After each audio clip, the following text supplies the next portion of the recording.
Olá, senhoras e senhores, mentes inquietas, almas curiosas, prepare seus neurônios para um mergulho no abismo da incerteza. Na locução, caso você ainda não me conheça, meu nome é Pérez, e o assunto desse nosso primeiro episódio é algo que provavelmente você já sentiu na pele. Talvez até ontem à noite, quando você estava cercado de pessoas, mas perdido no feed infinito do seu celular. Nós vamos falar sobre um grande paradoxo do nosso tempo. Nós nunca estivemos tão conectados e ainda assim nós nunca nos sentimos tão profundamente sozinhos. A solidão na era da hiperconexão. Um mistério emocional que define a nossa geração. E esse é o assunto de hoje. Entre verdades e mentiras, bem-vindo ao Pontos e Pensamentos, onde cada certeza é apenas um ponto de vista, cada dúvida, um convite à reflexão. Aqui, a filosofia não complica, ela liberta. Bom, vamos começar pelo óbvio. Aquilo que parece ser a verdade sobre a nossa era digital. Se a gente pensar por um instante, os nossos avós conheciam no máximo uma centena de pessoas. A distância era uma barreira que era real e intransponível para os relacionamentos. Uma mudança de cidade muitas vezes podia significar o fim de uma amizade de uma vida inteira.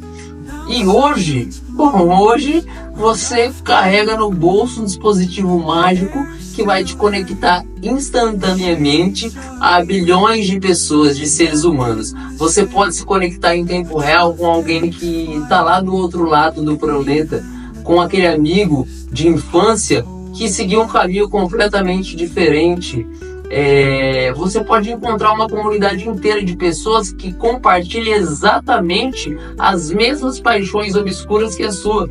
Seja a construção do avião da Segunda Guerra Mundial, seja a teoria sobre aquele último episódio daquela série que ninguém ao seu redor assistiu, só você. A solidão, ela devia ser uma realidade do passado, não é mesmo? Uma condição humana que a gente superou com a engenhosidade da tecnologia.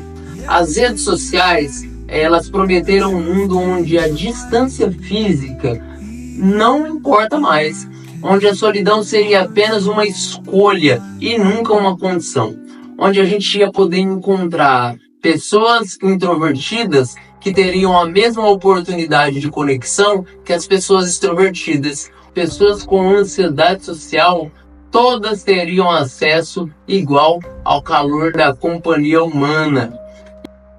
E a gente precisa reconhecer, para muitos essas promessas se realizaram. Se a gente pensar os idosos que pela primeira vez puderam conversar com seus netos que estão distantes diariamente, nas pessoas com doenças raras que finalmente encontraram outras como elas, naqueles jovens LGBTs que encontraram comunidades conservadoras que fizeram eles descobrir que eles não estão sozinhos no mundo. Essa é a face luminosa e a verdade que a gente celebra dessa evolução digital. Ela aproximou a humanidade como nunca antes. Acabou com o isolamento geográfico, democratizou a conexão humana. Isso realmente aconteceu, mas existe o outro lado dessa história. Como tudo na vida tem dois lados, toda moeda tem dois lados, né? Uma sombra que ela cresce silenciosamente sobre a superfície brilhante dessa conectividade e é pouco falada. Apesar de a gente ter centenas ou até milhares de amigos, seguidores, o número de pessoas que relatam sentir solidão crônica triplicou nos últimos 20 anos. Entre os jovens, aqueles que nasceram e cresceram nessa era digital, esse número é ainda mais alarmante. Como isso é possível? Como a gente pode estar simultaneamente mais conectados e mais sozinhos do que nunca?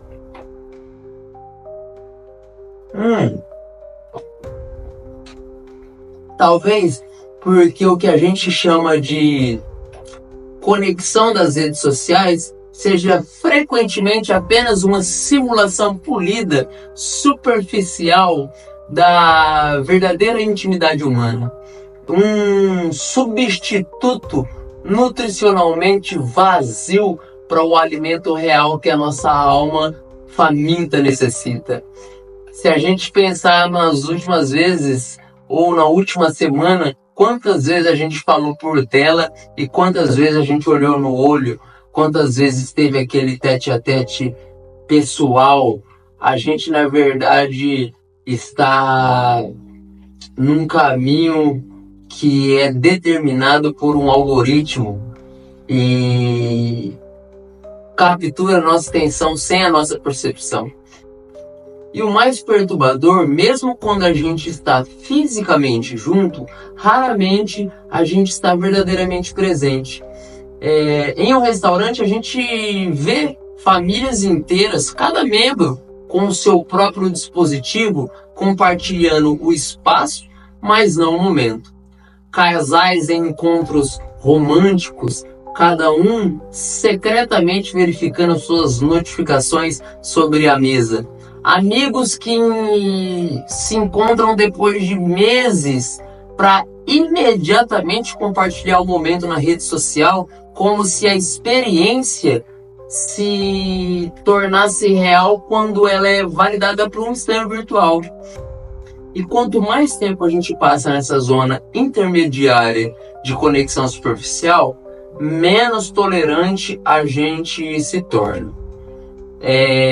O desconforto necessário para transformar laços profundos, a verdadeira intimidade que exige vulnerabilidade, que exige desconforto, que exige tempo, exige justamente aquilo que a nossa cultura de gratificação instantânea está destruindo. A capacidade de estar plenamente presente mesmo quando é difícil. Essa é a face sombria e a mentira da era digital. Enquanto nos promete mais conexão, ela silenciosamente corrói a nossa capacidade real de realmente nos conectarmos. Eu confesso a vocês que este não é um tema abstrato para mim. É uma luta diária. Eu vivo isso diariamente, essa contradição na pele. Como isso é possível? Como eu posso ter recebido tanta atenção virtual e ainda assim eu me senti tão invisível? Eu percebi algo perturbador. Eu havia passado uma semana inteira cultivando uma versão altamente agitada de mim mesmo, compartilhando não o que eu realmente sentia ou pensava, mas o que eu acreditava que geraria mais engajamento. Eu havia me tornado um produto cuidadosamente embalado para o consumo público. A verdadeira solidão a gente percebe não a ausência de pessoas ao nosso redor, mas a ausência de pessoas que realmente nos veem, que conhece as nossas sombras e ainda assim escolhe ficar. E como alguém poderia realmente me ver se eu mesmo estou ativo no processo de me tornar invisível? Então, onde isso nos deixa? Presos entre a promessa da conexão universal e o pesadelo da solidão em meio à multidão. Acredito que existe um caminho intermediário, nem a rejeição completa da tecnologia digital e nem a submissão cega às suas dinâmicas desumanizadoras. Talvez o primeiro passo seja a gente reconhecer que a tecnologia, como qualquer ferramenta poderosa, não é inerentemente boa ou má, mas também não é neutra. Ela tem viés embutidos, incentivos específicos e foi projetada para maximizar certos comportamentos, muitos dos quais a gente não necessita e só contribui para o nosso mal-estar emocional. O segundo passo, ele pode ser desenvolver uma nova intencionalidade em como a gente usa essa ferramenta. Perguntar constantemente, essa conexão digital, ela está me aproximando ou me afastando das pessoas? Eu estou usando a tecnologia para me aprofundar em relacionamentos reais ou apenas para anestesiar essa minha solidão? Então, é importante a gente pensar nisso. Uma universidade, ela descobriu algo fascinante. Não é a quantidade de tempo que a gente passa online que determina o nosso bem-estar, mas como a gente usa esse tempo. Pessoas que utilizam plataformas digitais, principalmente para comunicação direta e pessoal com entes queridos, relatam um aumento no bem-estar. Aquelas que usam principalmente para o consumo passivo de conteúdos ou comparações sociais relatam um aumento na solidão e na depressão. Então, talvez a gente precise reaprender o que significa realmente conectar. Talvez precisamos redescobrir a arte de quase esquecida da presença plena, da atenção não dividida, do silêncio não compartilhado, que aproxima as pessoas mais que 1000 mensagens. Um filósofo citou algo interessante e falava sobre relacionamento eu-isso versus eu-tu. Nos primeiros tratamentos, a gente trata o outro como objeto, como meio para o fim. No segundo, o outro em sua humanidade plena, como fim em si mesmo. A tecnologia tem facilitado enormemente relacionamentos eu-isso, enquanto os relacionamentos eu-tu continuam exigindo os mesmos ingredientes raros que são precisos para a gente se conectar verdadeiramente: tempo, atenção e vulnerabilidade. Talvez o desafio da nossa geração não seja escolher entre o analógico e o digital, mas integrar o melhor dos dois mundos. Usar o digital para iniciar, manter conexões que, sempre que possível, florescem no mundo físico, estabelecer limites claros entre os momentos de conexão virtual e os momentos que a gente precisa estar realmente ali. Cultivar espaço em nossa vida onde os dispositivos não vão ser bem-vindos. E talvez, acima de tudo, a gente precise reaprender algo que os nossos ancestrais sabiam intuitivamente: que algum grau de solidão não é apenas inevitável, mas necessário. Que o silêncio e a solitude que a gente encontra não apenas em nós mesmos, mas também na capacidade verdadeira de encontrar nos outros. Bom, eu não sei se você gostou, mas eu amei fazer isso e eu vou continuar esse projeto porque o podcast Ponto Pensamento não vai parar. Onde a gente vai pensar e nunca a gente vai chegar em lugar nenhum, até porque a verdade absoluta, ela não existe. O que existe é só um ponto de vista. E talvez essa seja a maior beleza da condição humana. Esse eterno dançar entre a conexão solitude, entre o desejo de ser visto e o medo de ser realmente conhecido. Talvez a nossa solidão, ela não seja um problema a ser resolvido, mas um espaço sagrado a ser honrado, ao mesmo tempo em que a gente celebra os momentos de verdadeira conexão que a vida nos oferece.